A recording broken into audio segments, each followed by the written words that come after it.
খোমেনির কথা কি বলেছে। খোমেনির একটি কিতাবের নাম হচ্ছে আল হুকুমাতুল ইসলামিয়া, ইসলামী গভর্নমেন্ট।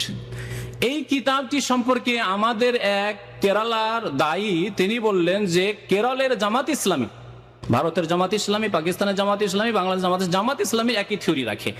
তারা খোমেনির এই বইটিকে অনুবাদ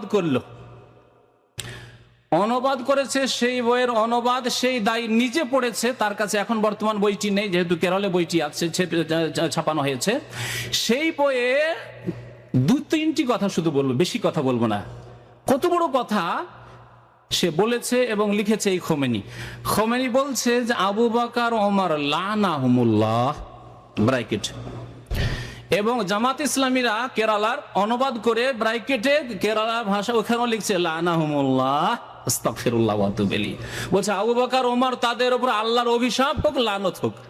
আল্লাহ বলছেন রাদিয়াল্লাহু আনহুম, আর এই জালেম ইসলামের শত্রু এরা বলছে লানাহুমুল্লাহ।